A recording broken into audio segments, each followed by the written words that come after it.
পরমাণু বোমার চেয়েও ভয়ঙ্কর অস্ত্র, ইরানকে হারাতে পারেনি আমেরিকা, স্বীকার করল ইসরায়েল। বিশ্ব রাজনীতিতে আজ একটাই নাম, ইরান।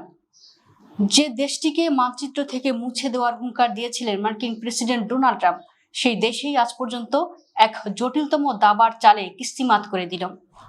যুদ্ধের ময়দানে কোনো ড্রোন বা মিসাইল নয়, বরং সাগরের একটি দরজা বন্ধ করে দিয়ে গোটা বিশ্বের নাভিশ্বাস তুলে দিল তেহরান।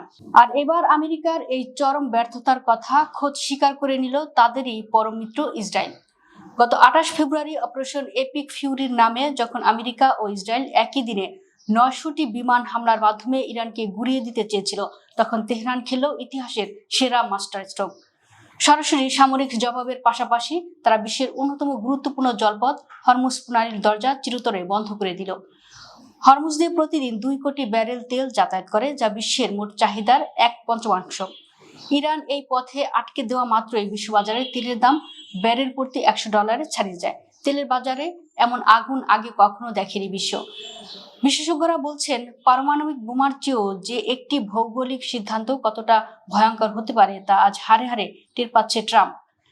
যে প্রেসিডেন্ট দম্ভ ভরে বলেছিলেন এক রাতে একটি সভ্যতা শেষ হয়ে যাবে, শেষ পর্যন্ত তাকেই পাকিস্তানের মধ্যস্থতায় 2 সপ্তাহের যুদ্ধবিরতিতে রাজি হয়ে সাদা পতাকা ওড়াতে হলো।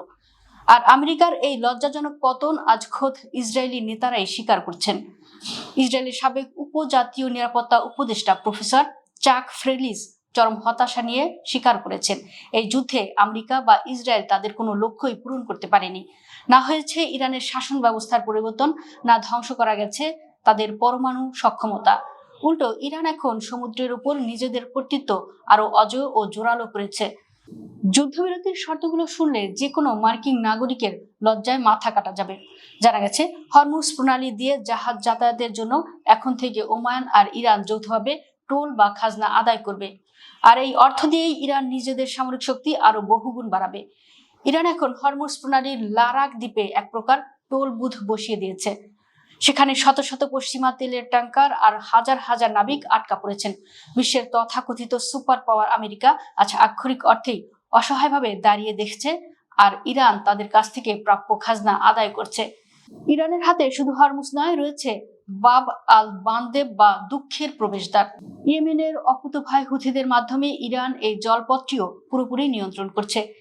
এটি বন্ধ হওয়া মানে ইউরোপের সাথে এশিয়ার বাণিজ্যে চিরস্থায়ী জ্যোতিচিহ্ন পড়ে যাওয়া।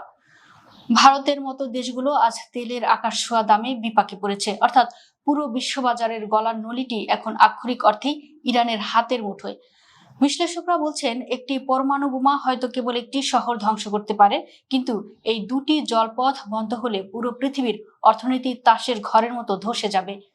ইরানের আসল শক্তি তাদের বোমায় নয়, বরং তাদের ভৌগোলিক অবস্থানে, যা আমেরিকার কোনো টমাহক মিসাইল দিয়ে ধ্বংস করা সম্ভব নয়।